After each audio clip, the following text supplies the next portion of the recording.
In today's financial climate, there are certain benefits that offer relief to businesses that can help them grow and develop. A good example of this is Entrepreneurs Relief. Entrepreneurs Relief is a valuable tax relief at an attractive rate of only 10%. It's intended to benefit those who've personally devoted their time to the growth of the business and applies to capital gains on disposals of certain assets.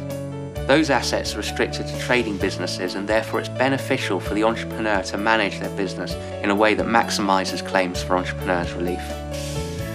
This is a great way to cut costs, allowing the ambitious entrepreneur the opportunity to expand their business interests.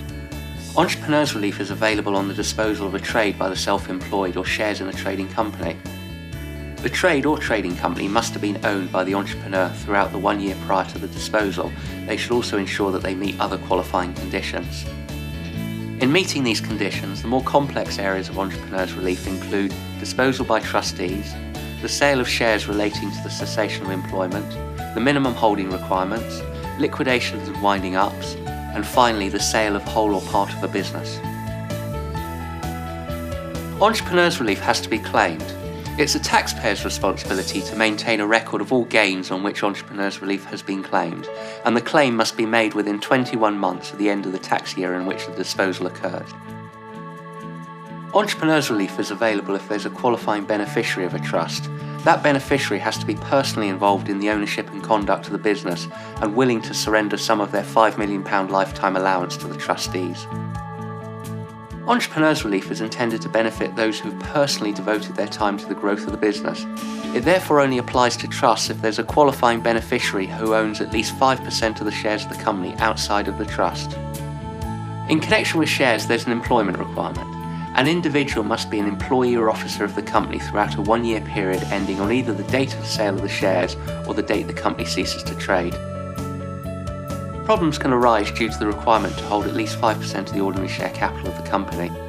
Due to certain tax benefits for acquirers of business, it's common for business sales to be negotiated as a sale of assets out of the company. Once the company's paid any tax on the sale, it's usual for the entrepreneur to liquidate the company and extract the sales consideration out of it. Entrepreneurs Relief can be claimed in these circumstances.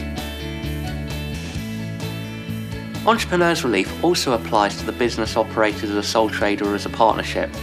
A disposal of the whole or part of a business owned for a period of at least 1 year ending with the date of disposal can also qualify for relief. However, what constitutes a part of a business is more difficult to define than in the case of the sale of shares.